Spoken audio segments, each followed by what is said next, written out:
grow together. So yan, welcome back sa ating channel. Ayan, for today's video, today ay, ano nga bang date ngayon? Wait, tignan na muna natin. So today ay July 10, Thursday, 2025, dito po sa Alberta, Canada. Ayan.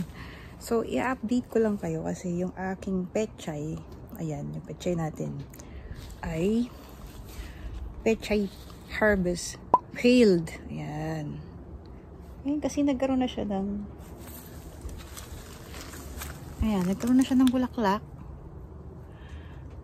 So, ano nga ba yun? Theory ko dito ay hindi niya na-reach yung sunlight kasi dapat 8 hours, I think 8 hours dapat in 25 days or 20 days dapat ma-achieve niya yun. Kaso nga dito sa Canada hindi ganun ang nangyayari. So minsan 3 hours lang yung sunlight, 2 hours yun uulan na, tapos windy na, cloudy na. So hindi niya talaga na-achieve yung buong 8 hours na sunlight. So kaya dumating na siya dun sa maturity na 20 days or 25 days kasi ang pechay, di ba, leafy vegetable, usually 25 to 20 days lang siya. Kaya ayan. So nagbulaklak na siya. So hindi ko alam kung pwede pa siyang gulayin. I don't think. Pero I will try. Pero ngayon kailangan ko na siyang i-harvest kasi para palitan natin ng bago. Okay, let's go.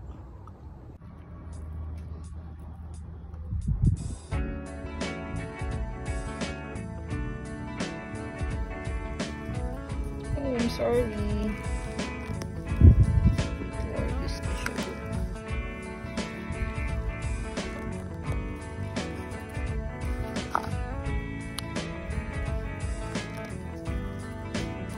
Pero magtitira ako ng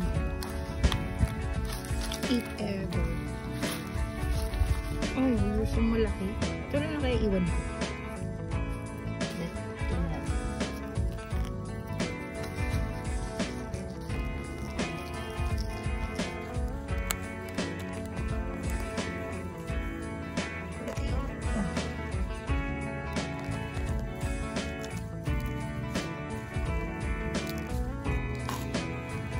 Sorry.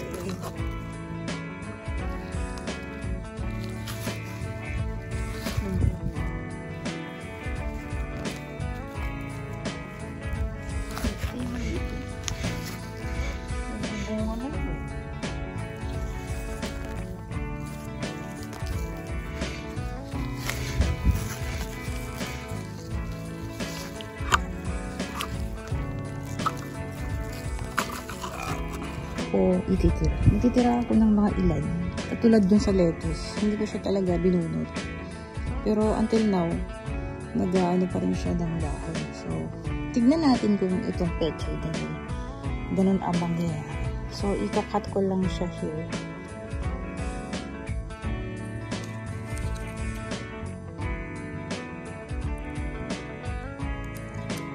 Ouch.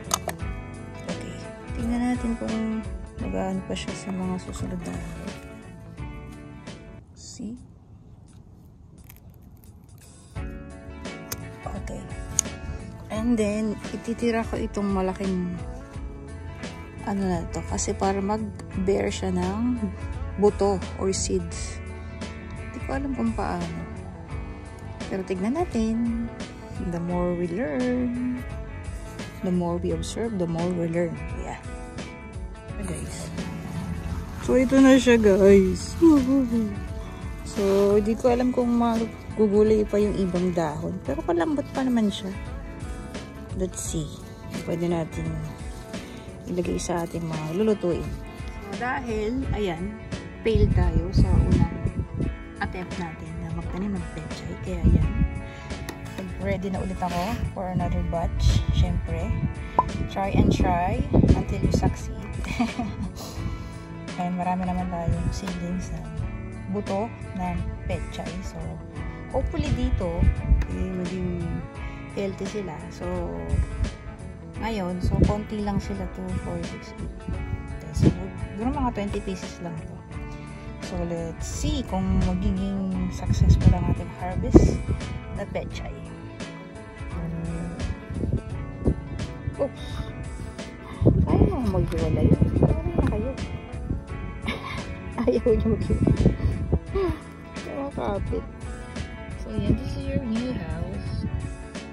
Masyado pa lang masipad yung house. So, maybe itatakpan ko muna siya.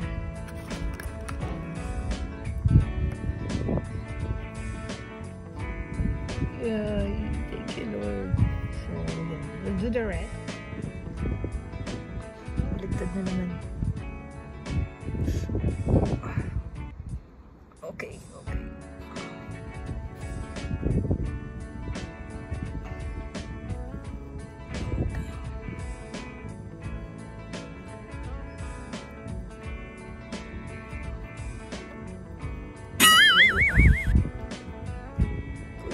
Malindigan ka, mabuhay ka. Ayan. Look at this. Ang liit ng ano niya, ugat. Tingnan natin.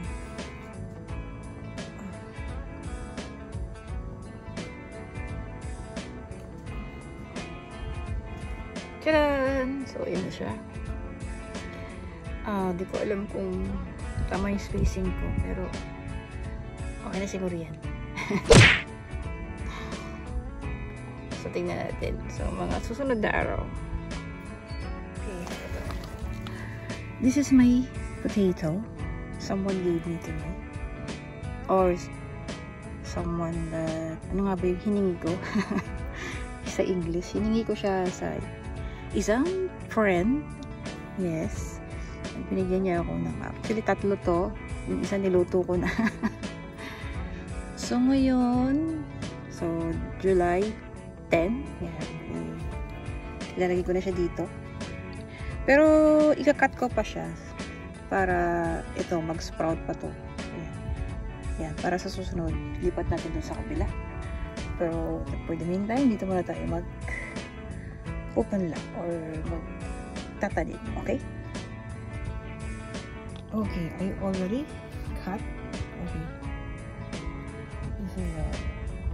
Ayan. So, ito yung tatawin natin. Ayan. Ito, ipapa-sprout pa natin siya for mga ilang days. So, I'm gonna cover it again with the eco bag. And, yan. Start na natin siya itanim. Hindi naman siguro masyado.